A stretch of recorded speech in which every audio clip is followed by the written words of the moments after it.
সংস্কারপন্থী যেই জোট সেই জোটের সাথে আমরা যাব। সেইটা যদি বিএনপি কমিট করে যে বিএনপি সংস্কারপন্থী হবে তাহলে আমরা বিএনপির সাথেই যাব। কিন্তু সংস্কারপন্থী ছিল না, অবশ্যই ছিল না বলেই এবং তারা ভারতপন্থী ছিল বলেই আমরা তাদের সাথে এই জোটে যেতে পারি নাই। এই যে ধরেন আজকে যে বাস্তবতাটা আমরা ফেস করছি, যে সংস্কারের পথে যে বাধাটা সৃষ্টি হচ্ছে, সেই বাধাটা যে বিএনপির পক্ষ থেকেই আসবে এইটা একেবারে 100% প্রতীয়মান ছিল, যে আজকে প্রমাণ হয়ে যাচ্ছে। নতুন রাজনীতি না, আর গালমন্দ করা নাকি জামাত আর এনসিপি ফার্স্ট হইতো। গালাগালি করা আর মিথ্যা কথা বলা ছাড়া উনি এবং উনার কর্মীরা কিছু করতে পারে না। এখানে আলোচনায় আছেন অ্যাডভোকেট হুমায়রা নূর, আছেন রাশেদ খান। অ্যাডভোকেট হুমায়রা নূরের কাছে একটু যেতে চাই। হুমায়রা, একটু ছোট্ট করে বলতে হবে, এই সংবিধান সংস্কার পরিষদের বিষয়টা এখানে আদালতে বিচারাধীন, এই বিষয় নিয়ে আলোচনা করার সুযোগ নেই, এই কথাটা বলেছে। আপনি যদি উত্তর দিতে পারেন। সেই সাথে রাশেদ খান অনেকগুলো অভিযোগ আপনাদের এনসিপির বিরুদ্ধে বলেছেন, যেটা বলা হচ্ছে এখন জামাত এনসিপি করেন, এনসিপি জামায়াত করে, এই ধরনের, বা এনসিপি জামায়াতের মুখপাত্র এসব বিষয়গুলো বলেছেন। এবং আরেকটা অভিযোগ, সেটা হচ্ছে এখন সংসদে ডিবেটে না পারার কারণে এখন আপনারা রাজপথের কথা বলছেন। আচ্ছা, প্রথমত সবার কাছে ক্ষমা প্রার্থী, কারণ রাশেদ ভাইকে যখন উত্তর দিব তখন রাশেদ ভাই একজন নেতা এবং উনার কর্মীরা অকথ্য নোংরা ভাষায়, আমি উনার রাজনৈতিক সহকর্মী কিন্তু এটা উনি উনার কর্মীদেরকে বোঝাতে ব্যর্থ। উনাকে যখন উত্তর দিব এর পরবর্তী সময়ে দেখবেন যে ফেসবুক থেকে শুরু করে সমস্ত সামাজিক মাধ্যমে আমাকে নিয়ে অসভ্য নোংরা ভাষায় গালাগালি পোস্ট এবং সেটার যে কমেন্ট বক্সগুলো সেগুলো উনারা খুব এনজয় করেন। উনাদের কর্মীদেরকে দিয়ে এগুলো উনারা করান।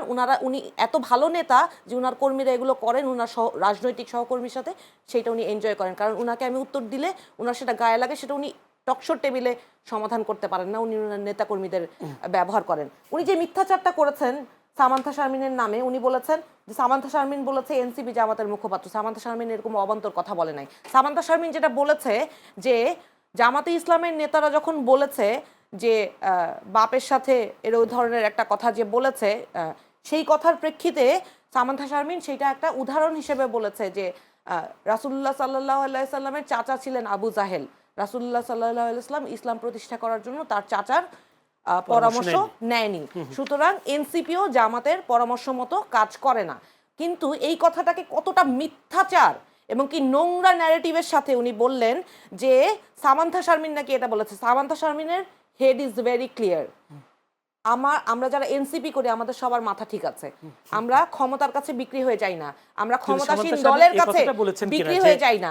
সামান্থা শারমিন যে এনসিপির সাথে না আসে জামাত এত যে ভোট পেয়েছে, এগুলো ভোট পেত না। সামান্থা শারমিন যা বলেছে এটা উনার নিজস্ব বক্তব্য। আমরা একটা মধ্যপন্থার রাজনৈতিক দল, এই যে জোটে যাওয়ার যেই সিদ্ধান্ত ছিল সেটা শুধুমাত্র এই যে ধরেন আজকে যে বাস্তবতাটা আমরা ফেস করছি, যে সংস্কারের পথে যে বাধাটা সৃষ্টি হচ্ছে, সেই বাধাটা যে বিএনপির পক্ষ থেকেই আসবে এইটা একেবারে 100% প্রতীয়মান ছিল, যে আজকে প্রমাণ হয়ে যাচ্ছে।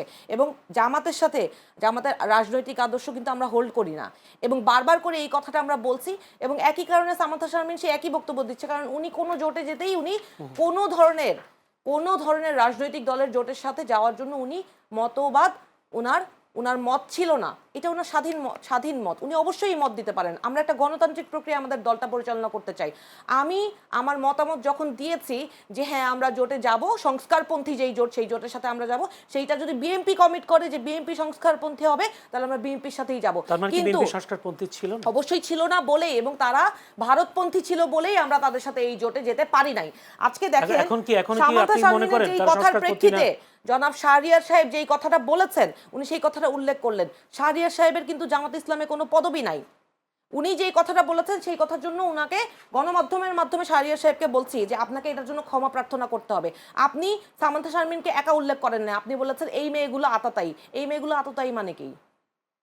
আমরা এই জুলাই গণ অভ্যুত্থানের সময় কি অমানবিক, এই জুলাই গণ অভ্যুত্থানের সময় এবং এর আগে উনারা সবার উনাদের এক একটা গল্প আছে, আমাদের নাই?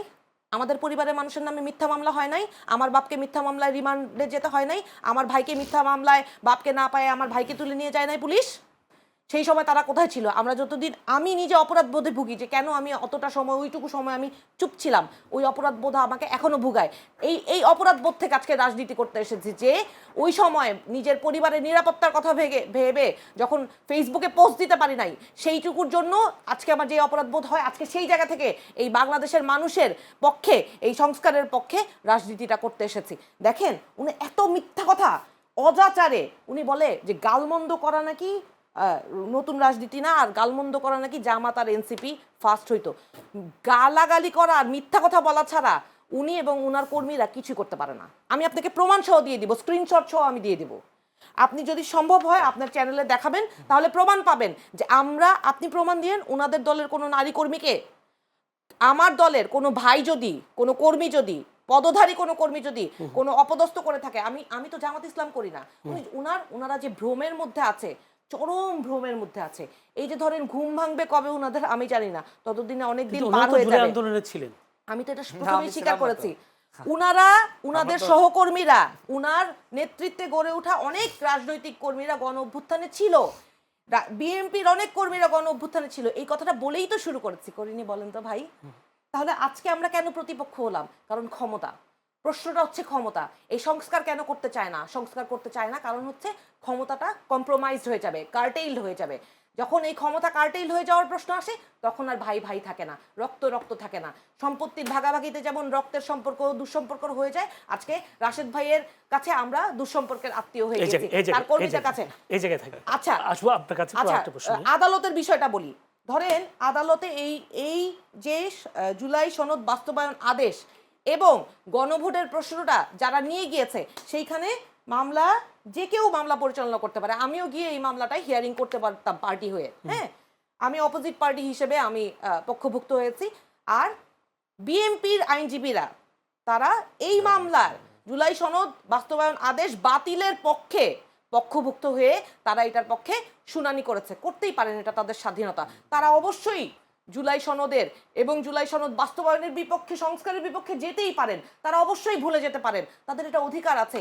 যে এই যে আমি বলেছি শিলং ফেরত, আমি তো বলি নাই যে উনি ভুক্তভোগী হন নাই, আমি তো বলি নাই যে উনি এই অভ্যুত্থানে উনার পার্টিসিপেশন ছিল না। আমি বলেছি যে উনি যেখান থেকে ফেরত আসতে পেরেছেন, আজকে বেগম খালেদা জিয়ার নামে যে মিথ্যা মামলা উঠতে পেরেছে, এই যে আমাদের মাননীয় প্রধানমন্ত্রী যে ইংল্যান্ড থেকে ফেরত এসে বাংলাদেশে এসে আজকে বাংলাদেশের মানুষের ম্যান্ডেট নিয়ে রাষ্ট্র পরিচালনার দায়িত্ব পেয়েছেন, এই কোনো কিছু হতে পারতো? মির্জা ফখরুল ইসলাম আলমগীরের কান্না শুনেছি, রিজভী সাহেবের কান্না শুনেছি, আজকে মির্জা আব্বাস সাহেব অসুস্থ, ওনারা বলে গালমন্দ করেছে। আমার একটা ভাই হয়তো উনাকে খুব কটু কথা শুনিয়েছে, কিন্তু আমাদের উদ্দেশ্যটা ছিল এই রাষ্ট্র থেকে দুর্নীতি চাঁদাবাজি মুক্ত হতে হবে।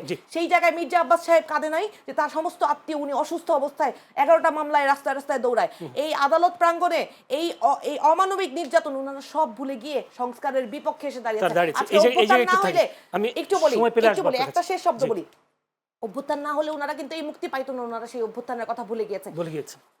সরকার যেই কথাটা বললো, স্বরাষ্ট্রমন্ত্রী যেই কথাটা বললেন যে এইটা একটা মানে আদালতের বিষয়, আদালত কি এটা স্টে করেছে? জুলাই সনদ বাস্তবায়ন আদেশ কি স্টে করে দিয়েছে?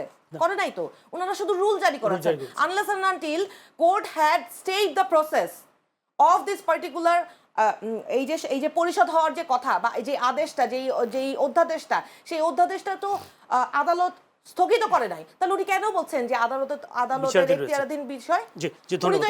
উনি এটা মানুষকে যে ঘোল খিলাইলেন, মানুষ তো খালি চোখে, সাদা চোখে বুঝতে পারছে যে উনারা সংস্কারের বিপক্ষে দাঁড়িয়ে নানান রকম মিথ্যা কথা মানুষকে বলেই যাচ্ছে। মানুষ তাদেরকে এই ম্যান্ডেট দেয় নাই। রাশেদ ভাই বলেছেন যে এই যে 4টা প্রশ্ন, সেই 4টা প্রশ্নে মানুষ নাকি উনাদের সাথে প্রতারণা করা হয়েছে, কারণ জুলাই সনদে নোট অফ ডিসেন্ট ছিল। আপনারা সেই নোট অফ ডিসেন্ট নিয়ে এই সংস্কার পরিষদে আলোচনা করেন। মানুষ তো এই 4টা প্রশ্ন ইলেকশনের আগেও তো বলেছে, একই কথা ইলেকশনের আগে বলেছে। মানুষ সেটা শুনে নাই, মানুষ সেটা শুনেই জনাব তারেক রহমান কিন্তু গণভোটে হ্যাঁ দেওয়ার জন্য বলেছে, এবং মানুষ সেটা শুনে গণভোটে এই 4টা প্রশ্নের ভিত্তিতে হ্যাঁই দিয়েছে।